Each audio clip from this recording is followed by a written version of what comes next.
I'm going to talk about modernism literature. My name is Felix Mlunda and this is Nasid Media. Before we look at modernism, it's important for us to differentiate between modern and modernism, and therefore one can easily mistake that two have the same denotative meaning. Actually, they do not. The online dictionary or any other dictionary defines modern as contemporary or present day or present time. Modern denotes that which departs from the traditional styles or values. Such simply explains to us that all generations are referred to as modern by their preceding ones, or otherwise the preceding cultures refer to the succeeding cultures as modern. Modernism, on the other hand, is a movement that started in 1910 to around 1945. The modernist period in English literature occupied the years shortly after the beginning of the 20th century. It was a reaction against the Victorian and the realism. Victorian age, of course, you'll be able to understand that it was full of restrictions and traditions. Let us again look at factors that contributed immensely to the development of modernist literature. When you look at the First World War, actually it impacted heavily on the lives of the people, and so the period marred with disillusionment. This led the society breaking away from its traditions and subsequently lost faith in the pillars of faith. This led to the fragmentation of the society. Generally, human beings need something that they can believe in and that can foster love, unity, and hope. Such are the pillars of faith. Of course, all of us need something to believe in, and normally if you have nothing to believe in, then you'll find yourself swaying or otherwise swinging in hopelessness, swinging in despair, and you find that no, you must move ahead and look for something in which you can be able to believe in. And therefore, these pillars, as we look at one by one, firstly, people had a lot of faith in God, or they believed in God and his powers. Then came Charles Darwin with the theory of human evolution, or otherwise the evolution of species, and in his presentations on how nature had developed all the species, they saw the faith in God shaken. What I mean is that Charles Darwin, with his theory, it explained to people that actually it is the interaction of nature or whatever that process that happened in nature that have given birth to human beings, or that has led to the development of various species. And this saw faith in God shaken. Secondly, people believed in the kings. This pillar of faith was, however, shaken by Karl Marx. Of course, you remember about the manifesto of Karl Marx that is about communism, and you understand that Karl Marx, with his communism, actually explained to people that the suffering is because of the kings, the suffering is because of aristocracy, and as such, he was championing for demolition of economic class. He was championing for the limitation of class, of exploitation of workers, and as such, people looked at it and agreed with Karl Marx that actually it's important for us to have a classless society. It's important for us to do away with our structures the way we have the bourgeoisie, as Karl Marx could call them, and proletariat, because those who are owning the means, or the bourgeoisie as they were owning the means of production, could exploit so much on the working class or the people who are engaging in work, or the proletariat. And as such, the proletariat had nothing to benefit from their sweat. Instead, the bourgeoisie were able to heavily benefit from these working people. And Karl Marx said that this suffering must be stopped, and how to be stopped is to have a classless society. And therefore, the homage and the respect that people had in kings lost, and this shook the faith that people had in kings. And thirdly, we saw the society moving to a stage where it believed in human mind. They believed in individualism, and it became common that individualism was key in human existence. This faith in human mind was shaken by the works of Sigmund Freud. You must be able to remember about his works, especially the interpretation of dreams. Sigmund argued that human mind can only store and remember 10% of what we see. The rest 90% lies in subconsciousness and unconsciousness. And therefore, what Sigmund Freud was actually saying is that whatever we perceive, whatever we get, whatever we learn, we're able to store, but just 10%. What about the 90%? It's lost in subconsciousness, it's lost in unconsciousness. This saw faith in human mind lost. Then there came democracy, and people all over the world believed in it as the only way to solve human problems. This faith was, however, short-lived, as World War I set in as a result of the same democracy. Countries fought to liberate themselves, whereas others fought to colonize many countries. This made people's faith to drift away from this pillar of faith. You remember that democracy is what made people to say, no, we have to stop it, you cannot continue to colonize us, we want to liberate ourselves, we don't want to be slaves anymore. And at the end of it, war waged in, and people lost lives and people lost properties. Lastly, faith in science. The scientists proved to the world that everything entirely depends on science, and the life is much easy and comfortable with science. This created a lot of faith in science. This was, however, shaken by the production of bombs that destroyed, among other countries, Japan. People lost faith in science. The loss of faith in such pillars contributed immensely in the development of literary modernism. Summarily to say, the breaking away from the established religious, social, and political views contributed to the development of the modernist literature. The writers of this period, therefore, such as T.S. Eliot in his poem The Wasteland, wrote in expressing fragmentation and disillusionment, and of course in search of solutions to such problems. Besides, industrialization and globalization vis-a-vis new technology played their role too. The horrifying events of both World War I and World War II made people to question the future of humanity and the essence of living. This helped the modernist writers to seek new forms of expression and reject traditional or accepted ideas.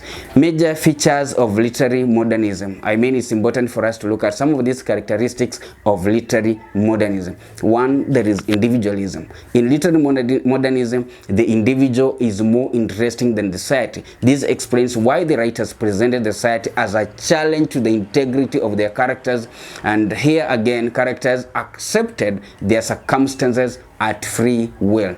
Secondly is experimentation. Modernist writers drifted away from the old forms and techniques. Poets abandoned traditional rhyme schemes and wrote in free verse. Novelists also defied all the expectations. Writers in these mixed past images with modern languages and themes, thus creating a collage of styles. The inner working of consciousness were a common subject of literary modernism. This led to a form of narration called a stream of consciousness. When you talk about a stream of consciousness, it's important to actually know that we are simply talking about a character being allowed to say whatever wants to say, to pass whatever wants to pass across without interruptions, and this is done with ends that are actually open and unresolved. Writers viz. T.S. Eliot, Virginia Woolf, and James Joyce are known for their experimental modernist works. Then there is absurdity. The carnage of the World War I and World War II profoundly affected writers of the period. Several great English poets died or were wounded in World War I. Writers felt the world was becoming a more absurd place every day, and people saw this as mockery to life, and they felt like, oh, we cannot continue this way, and therefore life is so complicated, it's so much mad with absurdity. Then finally came symbolism. The modernist writers infused objects, people, places, and events with significant meanings. The idea of a poem as a riddle to be cracked had its beginning in the modernist period. Symbolism was not a new concept in literature, but the modernist particular use of symbols was an innovative one. They left much more to the reader's imagination than earlier writers. Oh, of course, I had said finally, but it's important to say that there is formalism, and modernist writers saw literature more as a craft than a flowering of creativity. The idea of literature as craft fed the modernist desire for creativity and originality.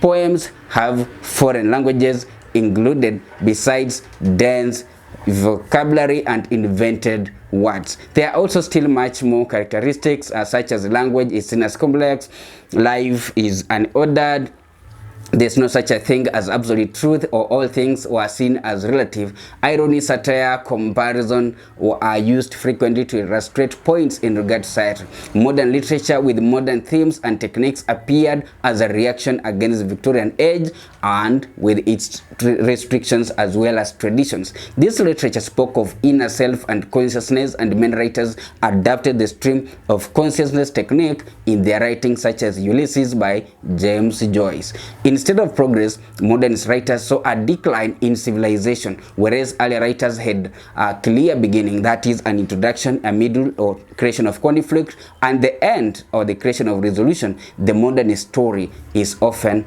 more of a stream of consciousness. It was largely influenced by World War II. Modernist writers were interested in deeper realities than surface reality. There was less emphasis on us reflection of external reality. When you look at character was mad with disappearance of characters. Summary. What about the plot? The plot broke off from the earlier works. Modernists did not use plots with sudden climatic turning points and clear resolution. What they simply mean is that when expressing an event could not clearly turn over into another events, they used plots with open and resolved endings. Style. Modernists adapted the stream of consciousness as a technique. Virginia Woolf and James Joyce are regarded as actually the masters of this technique. Modernists also broke off from the character of hero.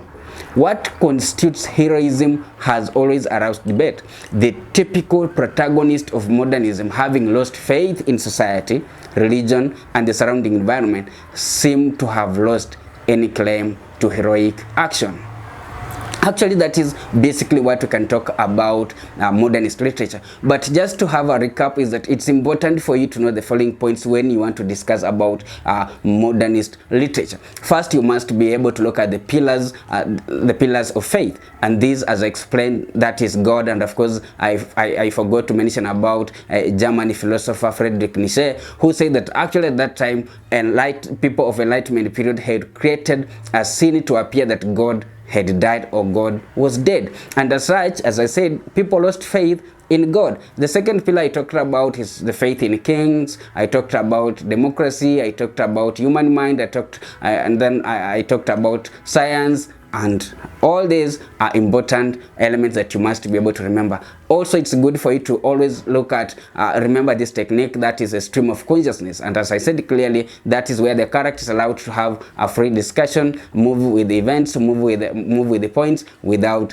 being interrupted. My name is Felix Mlunda. I appreciate so much for following me up on my YouTube channel, that's Nasid Media, and let us continue discussing about literature. Next, I'll be coming up with postmodern literature, and that is what we shall be able to look at. It's also important for you to briefly remember that some argue that actually modernism literature started between 1910 up to 1941. What they argued so much on that is because they believed that the death of Joyce, James, as well as Virginia Woolf in 1941 marked the end of modernist literature and opened up another literary movement, which is postmodern literature. I wish you well, and you continue to help governments combat coronavirus, which has actually ravaged the country, has ravaged the world, and we are actually saying, may you, God, help us maintain hygiene, maintain the recommended social distancing.